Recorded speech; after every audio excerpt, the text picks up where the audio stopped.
Bonjour à tous les élèves de 2MRC, je vais vous faire aujourd'hui résumé du cours sur les statistiques à une variable, éléments de dispersion. Mais ce coup-ci, c'est partie 2, c'est avec la calculatrice. Donc on va reprendre notre cours qu'on a commencé la dernière fois. Marc Cassin fait-il partie des meilleurs élèves de français? On a déjà eu la réponse. On l'a fait sans calculatrice et maintenant on va essayer de voir avec la calculatrice comment faire. Donc cette page qui s'affiche, il va falloir la voir sous vos yeux. Essayez de noter sur un papier toutes ces informations parce qu'on va rentrer toutes les informations qui sont notées en français ici.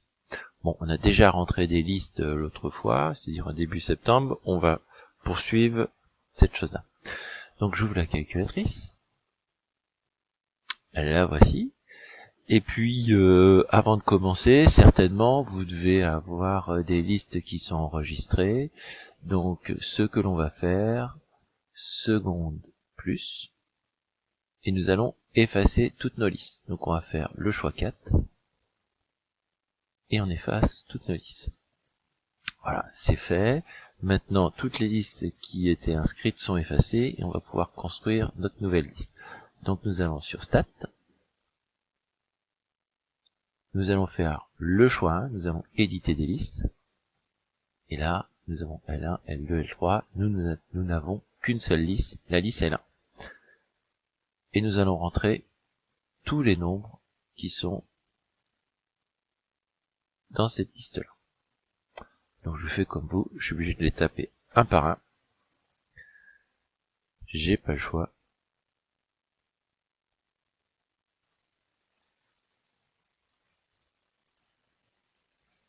Bon, c'est un peu long, je vous l'accorde, mais ça permet de rediscuter. Vous voyez, on retrouve le mode, là la note 15, qui était notre mode de l'autre fois, la note la plus donnée. Donc à travers tout ce que l'on va faire, ça va nous permettre de trouver la moyenne, la note maximale, la note minimale, le premier quartile, le deuxième quartile, le troisième quartile, et de trouver la médiane qui est le deuxième quartile. Il y a d'autres informations qu'on va voir aussi qui ne vont pas nous être vraiment utiles cette année, qui nous seront utiles pour l'année prochaine. Je poursuis. Bon, c'est assez fastidieux, il y a 16 notes à rentrer.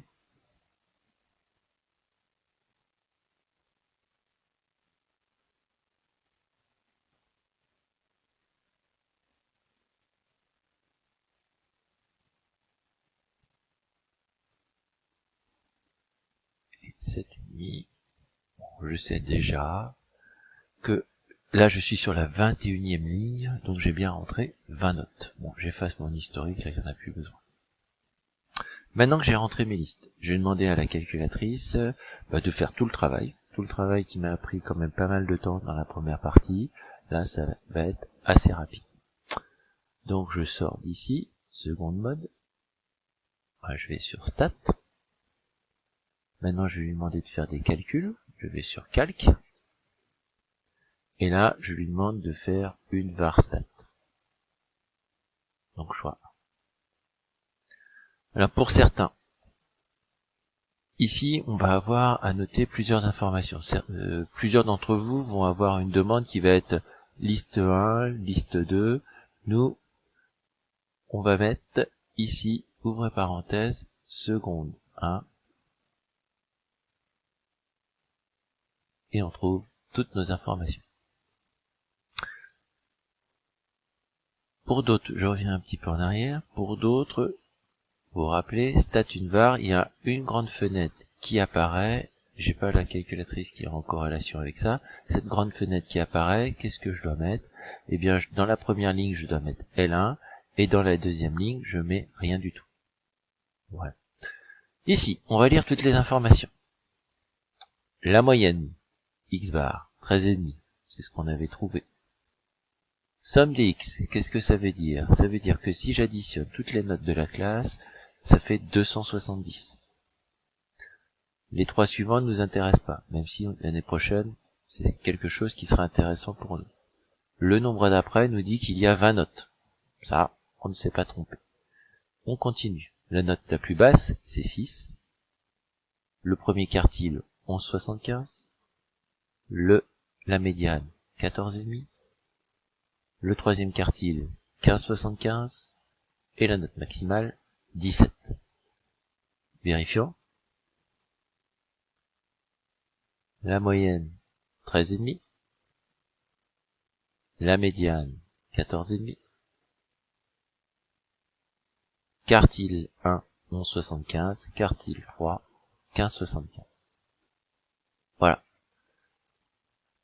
Maintenant, c'est à vous de refaire ça pour le français, pour l'anglais, et jusqu'à temps que vous soyez autonome.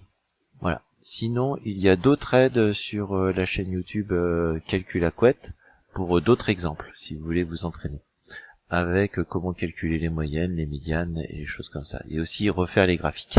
Bon, je vous souhaite une bonne journée.